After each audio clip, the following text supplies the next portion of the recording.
প্রিয় দর্শক, আমাদের নিয়মিত আয়োজন প্রবাস পরিক্রমায় আপনাদের সবাইকে স্বাগত জানাচ্ছি এটিএন বাংলার নিউ ইয়র্ক স্টুডিও থেকে। সাথে আছি আমি সানজিদা হিয়া।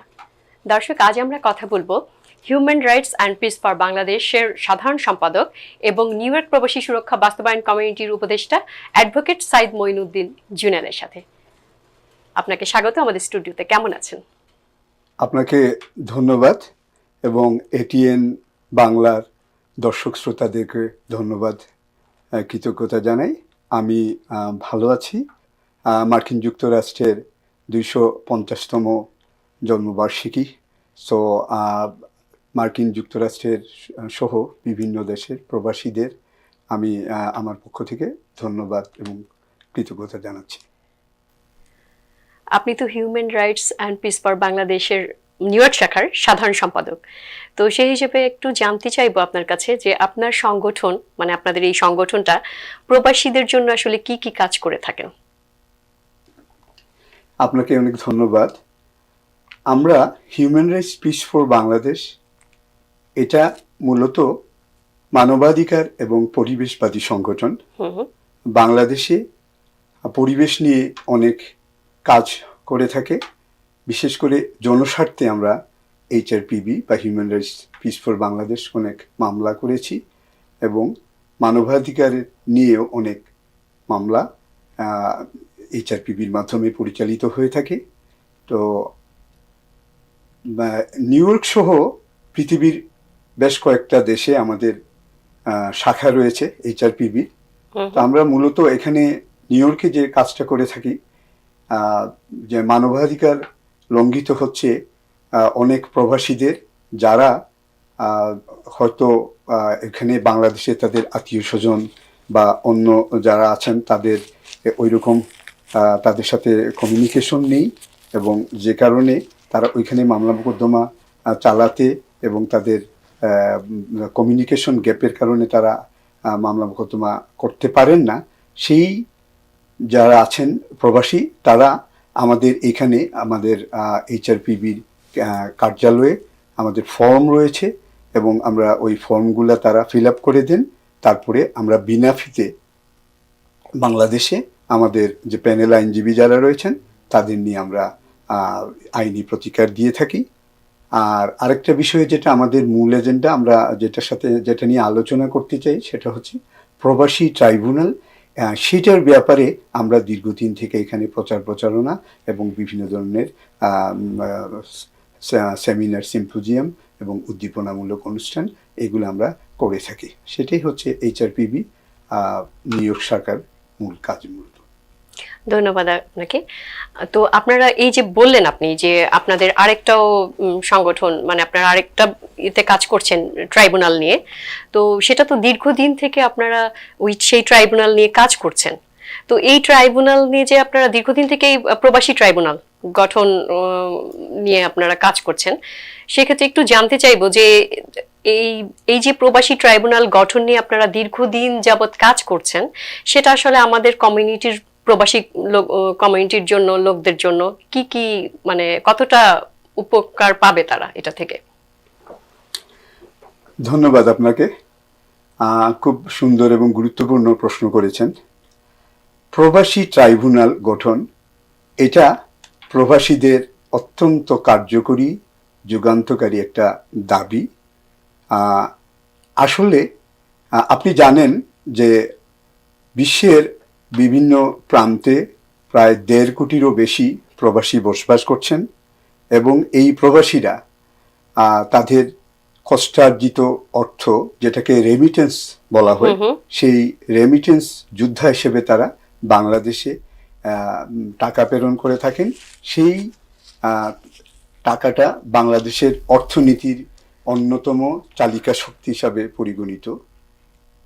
অথচ এই প্রবাসীরাই আমরা যখন দেশে ভ্রমণ করি, তখন একেবারে বিমানবন্দর থেকে শুরু করে সব জায়গায় আমরা নানান ধরনের হয়রানির এবং নিগৃহের শিকার হয়ে থাকি। প্রবাসীদের মানবাধিকার চরমভাবে লঙ্ঘিত হয়, কিন্তু সুনির্দিষ্ট আইন না থাকায় প্রবাসীদের জন্য এবং বাংলাদেশের আপনি জানেন যে প্রচলিত আইনে বা বিদ্যমান আইনে অনেক দীর্ঘসূত্রিতা আছে।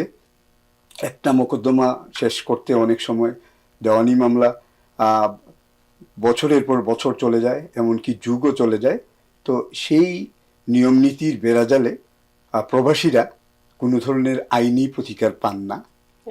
বিশেষ করে তাদের দেখা যায় যে প্রবাসীদের বিভিন্ন সহায় সম্পত্তি তাদের উত্তরাধিকার সূত্রে প্রাপ্ত রয়েছে। ইভেন তারা নিজের ক্রয়কৃত ভূমিও অনেক আছে যেটা বিনিয়োগ করে থাকেন প্রবাসীরা বাংলাদেশে। সেই সব প্রপার্টি তাদের এমন পরিস্থিতির শিকার হয়, অনেক সময় দেখা যায় যে তাদের অনেক তাদের ঘনিষ্ঠ আত্মীয় স্বজন, এলাকার মহল্লার যে বাসিন্দা হিসাবে যারা মাসুলমেন আছে, তারা এই প্রপার্টি বা বাড়িঘর করায়ত্ত করে ফেলে এবং পরবর্তীতে এই প্রবাসীদের বিরুদ্ধে একটা মিথ্যা হয়রানিমূলক মামলা দিয়ে দেয়। এতে করে দেখা যায় অনেক সময় আমরা প্রবাসীরা বাংলাদেশেও যেতে পারি না। তো এই সব বিষয়ে চিন্তা করে আমাদের HRPB human rights piece for Bangladesh আমরা মাঠ পর্যায়ে আমরা অনেক কাজ করেছি এবং প্রবাসীদের অভিজ্ঞতার আলোকে যেটা সত্যি যেটা মনে হয় যে প্রবাসী ট্রাইব্যুনাল, প্রবাসীদের জন্য আলাদা একটা স্বতন্ত্র যদি একটা ট্রাইব্যুনাল গঠিত হয়, প্রবাসী ট্রাইব্যুনাল যেটা খুব স্বল্প সময়ের মধ্যে নিষ্পত্তি হবে। ধরেন আমরা একটা রূপরেখা প্রণয়ন করেছি 3 মাসের মধ্যে। তো প্রবাসী ট্রাইব্যুনাল যদি গঠিত হয় তাহলে প্রবাসীদের এই আইনি অধিকার তারা অনেকটাই রক্ষা করতে সক্ষম হবেন এবং এই প্রবাসী ট্রাইব্যুনালই আমাদের অধিকার প্রতিষ্ঠিত হবে এবং রক্ষা কবচ হিসাবে বিবেচিত হবে। সেই দিক থেকে চিন্তা করে প্রবাসী ট্রাইব্যুনাল গঠন এটা আমাদের প্রাণের দাবি এবং প্রবাসীদের যদি ভাবমূর্তি এবং তাদেরকে যদি দেশমুখী করতে চান, প্রবাসীরা চান তারা বিনিয়োগ করবেন দেশে, কিন্তু আপনাকে বিনিয়োগের পরিবেশ মানে বিভিন্ন প্রতিকূলতার সম্মুখীন হতে হয় আসলে প্রবাসীদের। তো আমি একটু জানতে চাইবো যে এই যে আপনি বললেন যে ট্রাইব্যুনাল যদি গঠিত হয় সেক্ষেত্রে প্রবাসীরা যারা অলরেডি কিছু অর্থ বিনিয়োগ করেছে দেশে এবং হয়তো বা কোনো প্রপার্টি ক্রয় বা বিক্রয়ের জন্য তারা হয়তো তাদের আত্মীয় বা নিকটস্থ কাউকে বিশ্বাস ট্রাস্ট করে হয়তো টাকাটা দিয়েছে, কিন্তু তারা প্রতারণার শিকার হচ্ছে, সেক্ষেত্রে আপনাদের এই যে ট্রাইব্যুনাল প্রবাসীদের জন্য এটা যদি গঠিত হয় তাহলে সেই জায়গা থেকে তারা পরিত্রাণ পাবে বলছেন খুব ইজিলি, রাইট? যে তারা হয়তো ওখানে বিভিন্ন প্রতিকূলতার মাঝে আসলে তারা পড়তে হচ্ছে তাদেরকে। তো এই যে আপনি বললেন, সেখানে আমি জানতে চাচ্ছি যে কি ধরনের হেল্প বা কতদিনের কিভাবে তারা ওই পরিস্থিতিটা মোকাবেলা করতে পারবে? জি, ধন্যবাদ হিয়া আপনাকে। এটা খুবই গুরুত্বপূর্ণ একটা প্রশ্ন। যদি ট্রাইব্যুনাল গঠিত হয় তাহলে প্রবাসীরা কি ধরনের সুযোগ সুবিধা পাবে, এটার থেকে কতটুকু উপকৃত হবে। তো যদি আমি বলবো, এটা যদি প্রবাসী ট্রাইব্যুনাল গঠিত হয় বা গঠন করা যায় তাহলে প্রবাসীরা এই ট্রাইব্যুনালের রূপরেখা অনুযায়ী খুব স্বল্পতম সময়ের মধ্যে মোকদ্দমা নিষ্পত্তি হবে। ধরেন 3 মাসের মধ্যে মামলা নিষ্পত্তি হবে, দ্রুততম ট্রায়াল হবে এবং এটার যে গঠন প্রক্রিয়া আমরা যেটা প্রস্তাবনা রেখেছি সেই প্রস্তাবনা অনুযায়ী আমরা এখানে 9টা সুপারিশমালা দিয়েছি। যে সেই বিভিন্ন 9টা সুপারিশমালার মধ্যে আছে যে প্রবাসী ট্রাইব্যুনাল গঠন হবে একজন জেলা জজ বা সমপর্যায়ের বিচারককে বিচারিক ক্ষমতা প্রয়োগ করে। আর এই বিচারক যখন ট্রাইব্যুনাল গঠিত হবে সেটা 3 মাসের মধ্যে দ্রুত নিষ্পত্তি করবেন। 1 মাসের মধ্যে নোটিশ সার্ভ হয়ে বিচারের জন্য 1 মাস থেকে 3 মাসের মধ্যেই বিচারটা নিষ্পত্তি যাতে হয়, বিচার প্রক্রিয়া শুরু হয়ে যাবে 1 মাসের মধ্যে। এখানে বিচারক যিনি থাকবেন ট্রাইব্যুনাল কোর্টের, এই বিচারকের যিনি প্রশাসনিক কর্মকর্তা থাকবেন, উনার আদালতে উনার সেরেস্থাতে আপনি যে কোনো প্রবাস থেকে তাকে অনলাইনে অথবা সরাসরি যে কোনো প্রক্রিয়ায় একটা সাদা কাগজের মধ্যে 100 টাকা সমমূল্যের অর্থের মাধ্যমে এটা ফাইল করবেন সাদা কাগজে, ইংরেজি অথবা বাংলা যে কোনো ল্যাঙ্গুয়েজই করতে পারবেন। যখনই এটা দাখিল করবেন সেটাই কেস হিসাবে পরিগণিত হবে। দ্যাট ইজ, আপনি এটা, আমাদের প্রবাসীদের মেইন সমস্যা হচ্ছে আমরা খুব স্বল্প সময়ের জন্য বাংলাদেশে যাই, কারণ এখানে সবারই চাকরি বাকরি, বিভিন্ন ব্যবসা বাণিজ্য সবকিছু মিলে এমন একটা সিচুয়েশন যে বাংলাদেশে গিয়ে হয়তো আমরা খুব দীর্ঘদিন থাকা আমাদের পক্ষে সম্ভব নয়, আমাদের প্রপার্টি সেফের জন্য বলেন বা মামলা ফেস করার জন্য। তো এই ক্ষেত্রে যদি আমরা এখান থেকে আমরা করতে পারি, সেটা হবে আমাদের হাই কমিশনের মাধ্যমে, দূতাবাসের মাধ্যমে। তো দূতাবাসের মাধ্যমে এই জিনিসটা করতে পারলে এবং যদি আমরা আপনার অনলাইনে এটা করা যায়, তাহলে খুব প্রবাসীরা যার যার অবস্থান থেকেই মামলাতে অংশগ্রহণ করতে পারবে, মামলায় কন্টেস্ট করতে পারবে। তো যে কারণে তাদের এটা উদ্ধার প্রপার্টি বা যে কোনো মামলাই হোক সেটা এখান থেকে পরিচালিত করতে পারবে। এটাতে অনেকাংশেই মানে সহজ হয়ে যাবে তাদের, কারণ আমরা জানি যে যে সরকারই আসুক বাংলাদেশে, তারা সবাই বলে যে আমরা প্রবাসী বান্ধব, প্রবাসীদের জন্য করতে চাই, প্রবাসীদের জন্য বিনিয়োগের পরিবেশ সৃষ্টি করতে চাই, কিন্তু কার্যক্ষেত্রে দেখা যায় যে না, তারা অনেকটাই করতে পারেন না বা প্রবাসীরা প্রতিনিয়তই হয়রানির শিকার হচ্ছে। তো সেটা আমি জোরালোভাবে দর্শকদের উদ্দেশ্যে বলতে চাই যে যদি প্রবাসী ট্রাইব্যুনাল গঠিত হয়, তাহলে প্রবাসীদের যে এই যে অবস্থান, তারা দ্রুত মামলা নিষ্পত্তি করতে পারবেন, অপরদিকে বাংলাদেশে যে বিনিয়োগ করতে পারবেন সেটাও একটা পরিস্থিতির ইয়ে হবে। তো সবকিছু মিলে প্রবাসীদের ঐক্যবদ্ধ হতে হবে। আরেকটা বিষয়, যেভাবেই হোক প্রবাসীরা ঐক্যবদ্ধ যদি থাকেন, পৃথিবীর বিভিন্ন আনাচে কানাচে যে প্রবাসীরা আছেন তাদেরকে ঐক্যমত্যভাবে দল মত নির্বিশেষে এই দাবিটা উত্থাপন করতে হবে, করে এই প্রবাসী ট্রাইব্যুনাল গঠনের ব্যাপারে তাদের মতামত ব্যক্ত করবেন।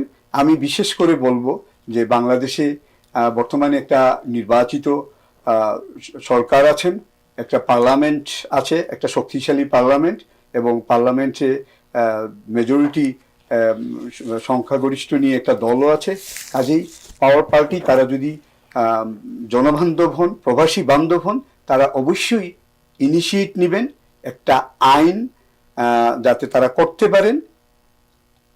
আমি বাইরেও একটা কথা বলতে চাই, প্রবাসী ট্রাইব্যুনালের বিষয়টা তো অবশ্যই সংসদ থেকে পাস করতে হবে, এটা আইন আকারে আসতে হবে, বিল আকারে আসতে হবে, এবং এটা সরকার দলকেই উদ্যোগী নিতে হবে।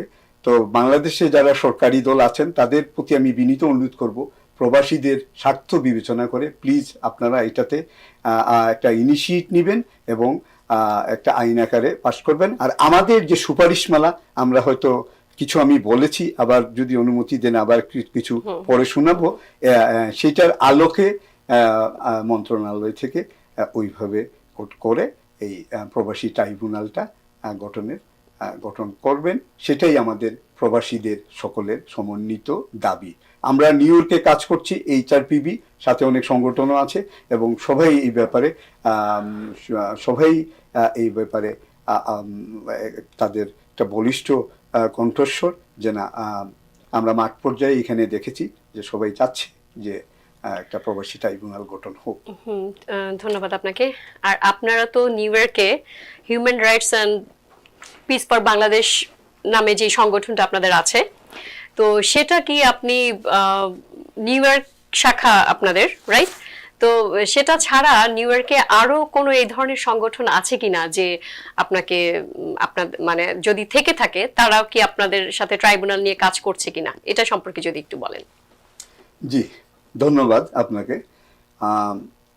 নিউ ইয়র্কে আমরা HRPB, human rights piece for Bangladesh, কাজ শুরু করেছে। আপনি 2019 থেকে প্রবাসী ট্রাইব্যুনালের বিষয়টা নিয়ে জনসচেতনতা সৃষ্টির চেষ্টা করছে। শুধু নিউ ইয়র্কে না, বিভিন্ন স্টেটও আমরা বিভিন্ন সময় সেমিনার, সিম্পোজিয়াম করেছি জনসচেতনতা সৃষ্টির জন্য। এবং এর পাশাপাশি প্রবাসী সুরক্ষা আইন বাস্তবায়ন কমিটি নামে নিউ ইয়র্কে আরেকটা কমিটি আছে, যেটাতে মাহবুবুর রহমান বকুল অ্যাডভোকেট, উনি সভাপতি। তো আমাদের Bangladesh law society USA inc, আমরা যে বাংলাদেশি আইনজীবীদের নিয়ে গঠিত করেছি, সেটার অনেক আইনজীবী ওই সংগঠনে সম্পৃক্ত আছেন। আমি এই প্রবাসী সুরক্ষা আইন বাস্তবায়ন কমিটির বর্তমানে উপদেষ্টা হিসাবে আছি। তো আমরা ওই সংগঠনের ব্যানারে অনেক কাজ করে থাকি, প্রবাসীদেরকে বিভিন্ন ধরনের সার্ভিস দিয়ে থাকি প্রবাসীদের উন্নয়নে, এবং বিশেষ করে প্রবাসী ট্রাইব্যুনালের জন্য এইচআরপিবি যেরকম কাজ করছে, প্রবাসী সুরক্ষা আইন বাস্তবায়ন কমিটি তারও বিভিন্ন ফোরামে কাজ করছে। আসলে কাজটা মূলত হচ্ছে আমরা যেটা করে থাকি, আপনার ওইখানে মসজিদে, বিভিন্ন মসজিদ, মন্দির, গির্জা যেখানে যেটা আছে ওই জায়গায় আমরা পাবলিক প্লেসে আমরা প্রচার প্রচারণা, এখানে যেসব ফেস্টিভ্যাল হয়, বিশেষ করে বই মেলা বা এখানে ওইগুলোতে আমরা ক্যাম্পেইন করে থাকি প্রবাসী সচেতনতা সৃষ্টির জন্য। এই সব আছে বিশেষ করে নিউ ইয়র্কে, আর আমার জানা মতে ইংল্যান্ড, অস্ট্রেলিয়া, সুইডেন, ডেনমার্ক, এগুলোতে সব জায়গাতে আপনাদের শাখা আছে মোটামুটি, যেখানে বাংলাদেশ বাঙালি অধ্যুষিত আমাদের শাখা আছে, কিছু সংগঠন কাজও করে যাচ্ছে এটা নিয়ে। ধন্যবাদ আপনাকে। আর যদি একটু জানতে চাই যে এই যে আপনি বললেন মামলার ব্যাপারটা, তো দ্রুত যারা প্রবাসী আমরা আছি প্রবাসে, তো প্রবাসীদের জন্য দ্রুত মামলা নিষ্পত্তির জন্য কি বাংলাদেশে এমন মানে ট্রাইব্যুনাল আছে কিনা, সেটা সম্পর্কে একটু জানতে চাই। জি, বাংলাদেশের প্রচলিত আইনের যে এই যে দীর্ঘসূত্রিতা, সেটা বিবেচনা করে বিভিন্ন কিছু কিছু আইন আছে যেটাতে খুব স্বল্পতম সময়ের মধ্যে নিষ্পত্তি হয়ে যায়। সেটা হচ্ছে আমার জানা মতে, আমি বাংলাদেশে দীর্ঘদিন আইন পেশায় জড়িত ছিলাম, তো এখানে নারী ও শিশু নির্যাতন দমন আইন বলে একটা আছে ট্রাইব্যুনাল, নারী শিশু নির্যাতন ট্রাইব্যুনাল, এটাকে আছে। এই আইন নিয়ে দ্রুততম সময়ের মধ্যে নিষ্পত্তি হয়। তারপরে ল্যান্ড সার্ভে ট্রাইব্যুনালটা আছে, এটা খুব দ্রুত নিষ্পত্তি হয়। তারপরে এরকম আরো কিছু আছে। আপনার অর্পিত অনাগরিক সম্পত্তি যেটা ছিল 65-এর ওয়ারে, যে গভর্নমেন্টের শত্রু সম্পত্তি চিহ্নিত করে অনেকের প্রপার্টি চলে গিয়েছিল, সেটা সরকারের নামে রেকর্ড হয়েছিল এবং অর্পিত সম্পত্তি হিসাবে সেটা নিয়েও দীর্ঘদিন অর্পিত অনাগরিক আইন, সম্পত্তি আইন, এটাও ছিল। তো এরকম কিছু কিছু ইস্যু নিয়ে আরো বাংলাদেশে এরকম ট্রাইব্যুনাল যেটা আছে, হ্যাঁ রয়েছে আর কি।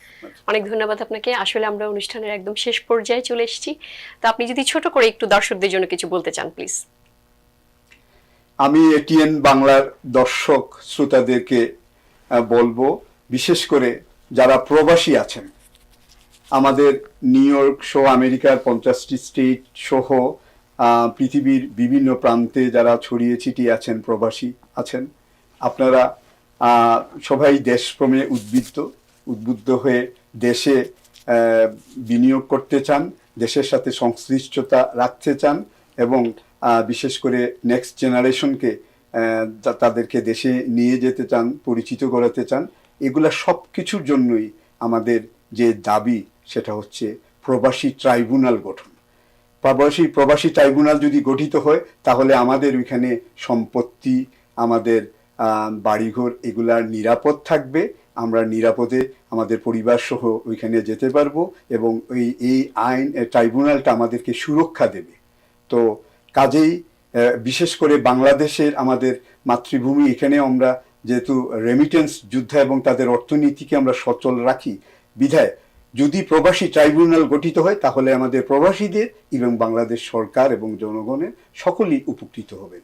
কাজেই আমি দৃঢ়ভাবে বলতে চাই, প্লিজ আপনারা সবাই এই বিষয়টার সাথে একত্রিত হন, ঐক্যমত্য পোষণ করেন, এবং পরিশেষে বলবো বাংলাদেশ সরকারকে উদাত্ত আহ্বান জানাবো যে আপনারা এই বিষয়টাকে আপনারা বাস্তবায়ন করেন, এবং প্রবাসীদের একটা দাবি, যেটা অত্যন্ত প্রাণের দাবি, প্রবাসী ট্রাইব্যুনাল, সেটা গঠিত করে আমাদেরকে আপনাদের কৃতজ্ঞতা পাশে আবদ্ধ রাখেন। ধন্যবাদ সবাইকে। আপনাকে অনেক ধন্যবাদ, আমাদের প্রবাসীদের জন্য অনেক মূল্যবান তথ্য আপনি দিয়েছেন, আর আমাদের স্টুডিওতে আসার জন্য আপনাকে অনেক ধন্যবাদ। প্রিয় দর্শক, আজ এ পর্যন্তই, আবারও দেখা হবে নতুন কোনো অতিথিকে সঙ্গে নিয়ে। সে অবধি আপনারা অপেক্ষা করুন, দেখতে থাকুন এটিএন বাংলা।